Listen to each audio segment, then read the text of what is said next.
I'm going to be talking about narcissistic personality disorder. This one's actually quite fun to look into, actually.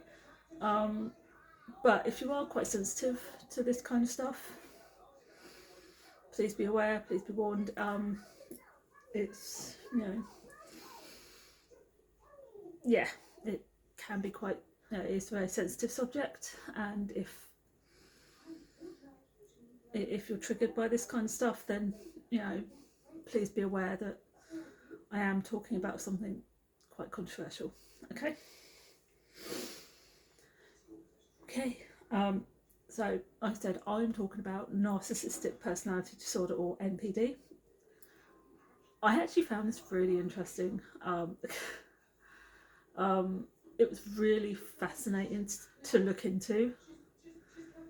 I mean, most people, you say narcissistic personality, or you talk about narcissism, and most everybody just like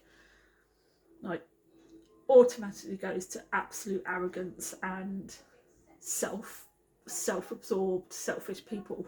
Automatically, that is what you think of automatically. Someone who is so selfish or arrogant or self-absorbed, you automatically go to it. But you don't generally think of it as actually being a personality disorder, rather than just someone who is exceptionally self-absorbed. But it actually is, or it can be.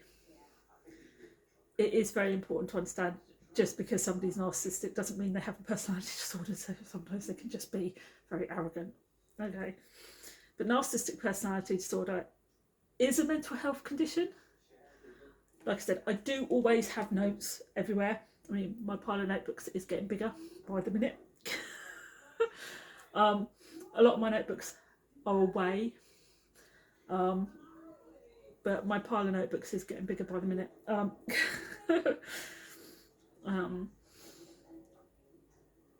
I need it otherwise, because my brain doesn't retain this much information at all. So I do read notebooks, I do make sure I write everything down, otherwise I cannot remember it. So I will be reading from my notebook. I find all the information, I whittle it down, I rewrite it all, I make it so that I understand what I'm writing, and saying and everything else, so that when I put it out, it's in a way that my brain understands it, and hopefully everyone else does too. So yeah, I will be like reading it all. So yeah.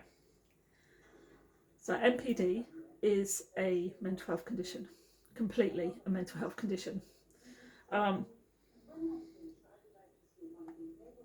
One thing about it is that people with narcissistic personality have a very grandiose sense of self-importance, which won't come as a surprise to anybody, because that is kind of what people think when they hear the word narcissism.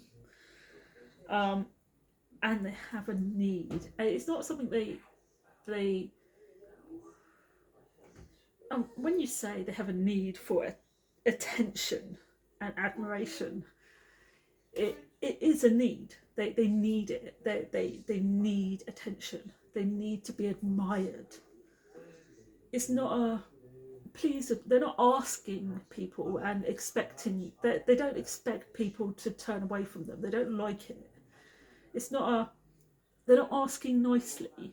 It's a, you will pay attention to me and you will admire me. They need that. People with narcissistic personality, they need to be admired. They need to have that attention on them. It's an actual need, not a. They don't wake up in the morning and go, oh, I hope somebody gives me attention, and I hope I get admired, or I'm going to make myself look nice in the hope that somebody likes what I'm wearing or likes what I look like. They will get up every day, and it won't matter what they look like, what they're doing, they will actually expect people to admire them. Even if even if they get up and they're in a really foul place and they walk into a room in the scruffiest of outfits, they will expect people to admire them for it. Okay? They actually will expect people to admire them, even if they're wearing the most scruffiest outfit and have the laziest attitude when it comes to work. They expect people to admire them and they expect to be given the attention. They need it. Okay. So,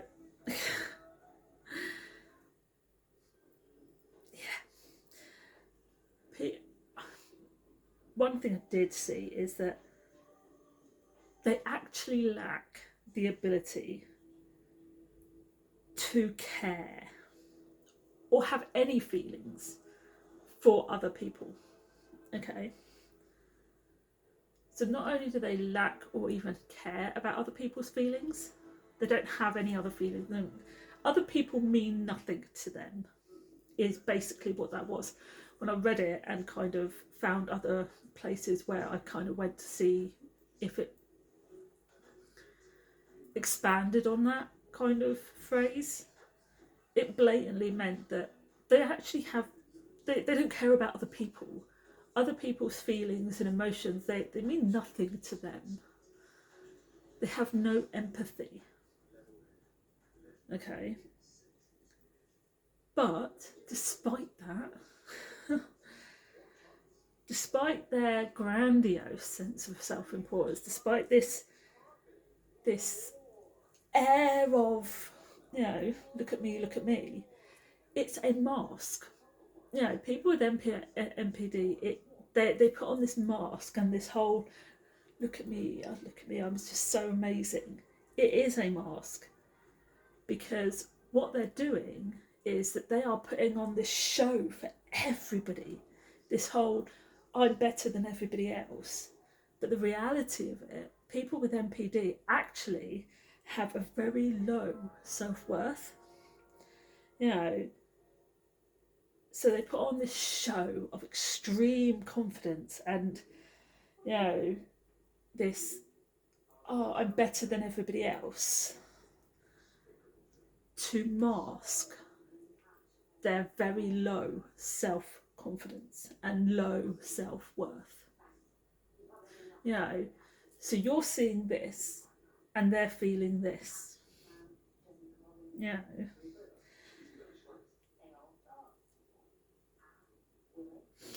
But, so on top of that, the second somebody criticizes, so with them feeling like this,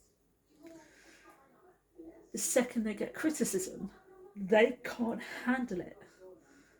They cannot handle criticism because they constantly feel this low inside. Because of that feeling of low self-worth, low self-confidence, every time they get any kind of criticism, they just can't deal with it. Okay. Now, there are a lot of complications that come with MPD. In all areas of their life, including financially. Purely because of how they want to be perceived. So they will make sure they have the nice cars. They will want to be perceived as super successful, super everything, that they've got everything that they perceive as being successful. So they will have the nice successful cars that they think will make them look as if they are superior to you. They will have the nice house, they will have all the nice clothes, and they will talk down to people. This air of superiority, let's put my nose up, it affects everybody. everybody around them, because that is how they talk to people, that is how they act, this is how they want to be perceived. And they will be, and generally they are unhappy, and they will. People with NPD, they will be really unhappy and extremely disappointed if they do all, I mean, they're doing all this stuff, and then if they don't get the admiration and the special favours that they believe they are entitled to, it will hurt them. You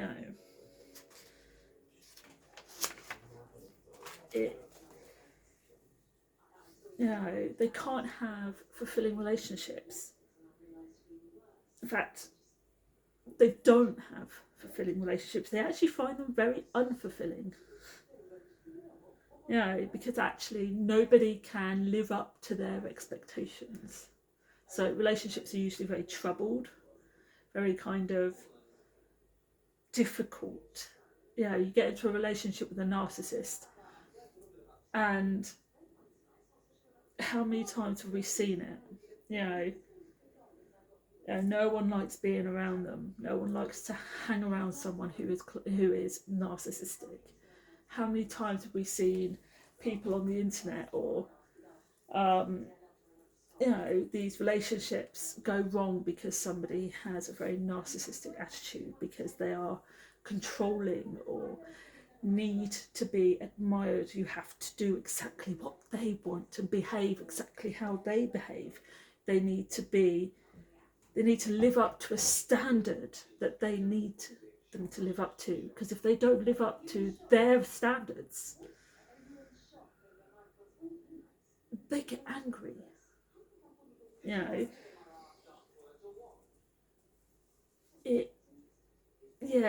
It's not easy, it's not nice. One thing we have that has been noticed by people researching this is that NPD affects more men than it does women. Sorry, it's an actual fact, but it actually affects more men than it does women. It does start, the symptoms and signs, they will show themselves in your teen years, like as teenagers. Generally, it can start either in your teenage years or into early adulthood. If it does show signs in childhood,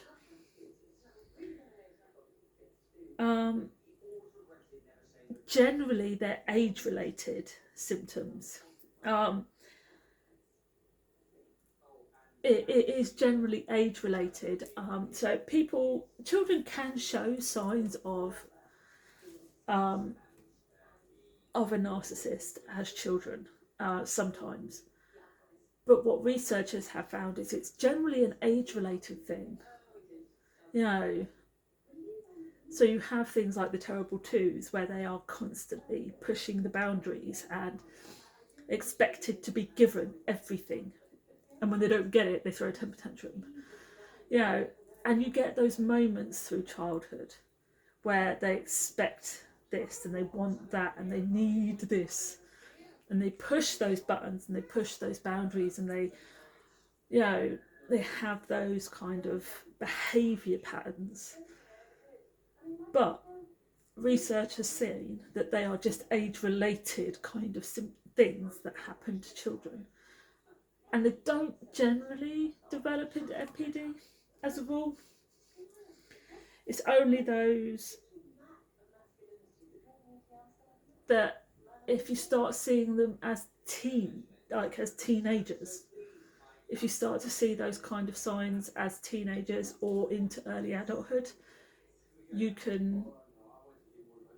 it's more likely that it's narcissistic personality disorder rather than in childhood.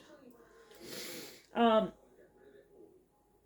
I say, one thing they did want to make very clear when I was looking through it all is that narcissistic personality is not the same as seeing people or being around people who have a high self-esteem or display social confidence. or actually being proud of your own self accomplishments. You know, you're allowed to have that. If you have real accomplishments, you're allowed to be proud of yourself. If you have a lot of confidence in yourself socially, you know, when out and about, you're allowed to do that. You know, if you have a lot of self-esteem, that is not being narcissistic. You're allowed to have self-esteem. You know, you know, and you're allowed to take care of your own physical appearance without being narcissistic. It's allowed. That doesn't make you narcissistic. You know, again, things like being competitive and disliking yourself, things like that are normal. All of those things, they are normal. You're allowed to have a high self-esteem. You're allowed to be competitive. You're allowed to dislike yourself sometimes. You know, you're allowed to be proud of the things that you accomplish. You know, you're allowed to take care of yourself. You know, you're allowed to be proud of yourself. You're allowed to, you know, taking care of yourself is normal. Things like this, they are normal. They are allowed. That doesn't make you narcissistic. It doesn't mean you have a narcissistic personality disorder either. It means you're normal. You know, and disliking yourself on the odd occasion, or even if you have like depression or anxiety or other mental health issues and you actually have issues liking yourself, you don't always like yourself, that doesn't make you narcissistic. If you have a really strong competitive streak, again, does not make you narcissistic. Makes you normal. It's allowed. It's okay. Now, my son has a very big ego. He really does. His ego is massive. And he panics sometimes. He worries that he could be narcissistic. Sometimes it really bothers him. So when I was going through all this with him, when I was talking about it, it made him feel better. You know, because things like this, they're normal. They're everyday. It's okay. You know.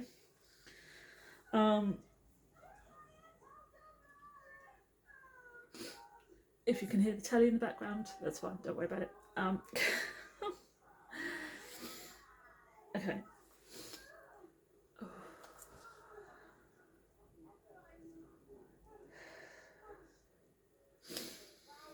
Sorry. Dizzy. Okay. What I am going to say is that through research, the NPD is one of the least known of the condition of mental health conditions out there. But they have found that there are two different subtypes of narcissism. Okay. And this is, well, there are two different types that the experts focus on. Okay.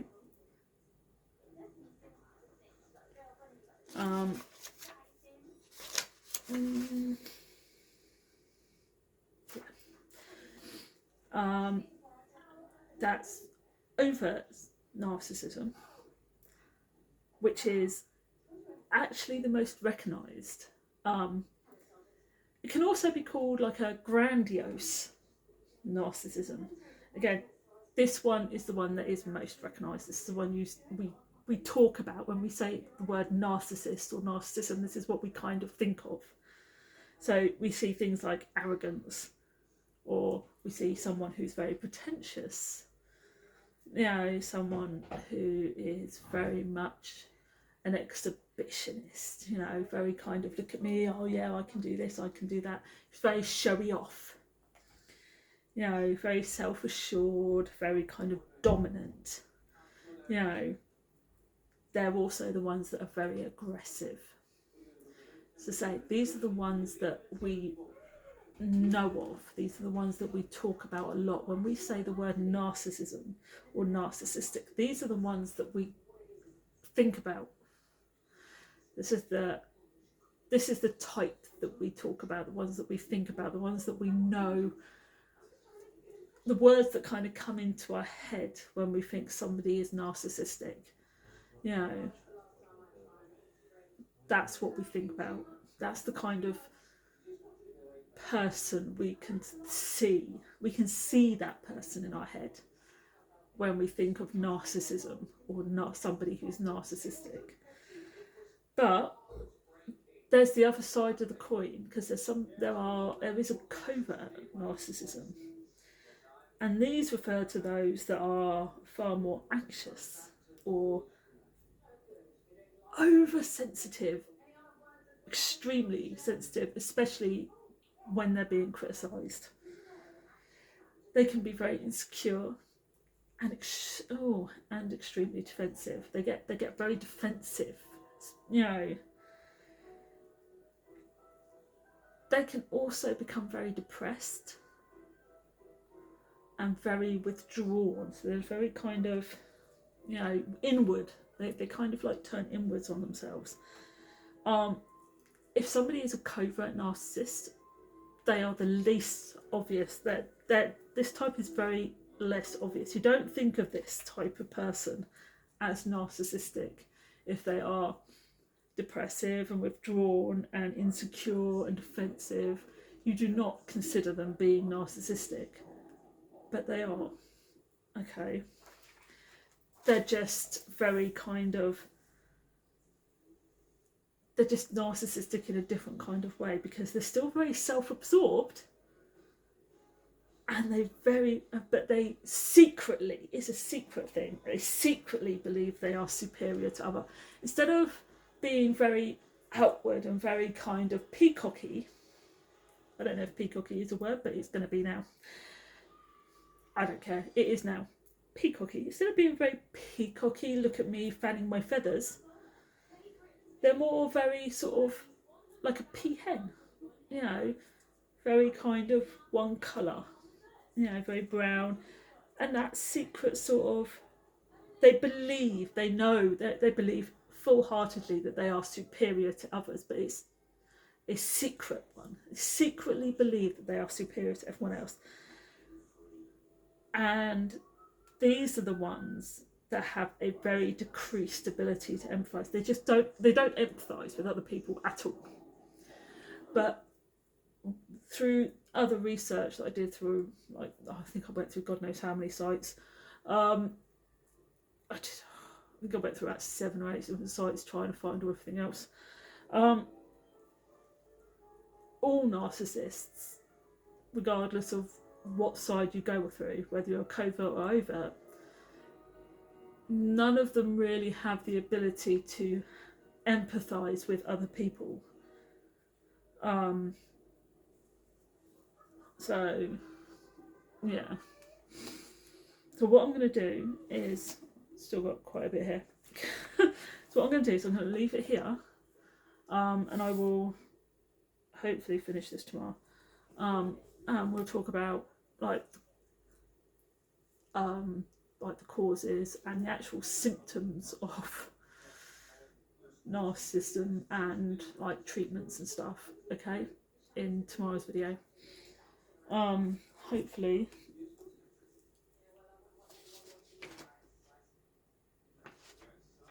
yeah, if I can get through it all. Okay, so I'll do hopefully the rest of it tomorrow, and I shall leave you all to it. Alright, bye.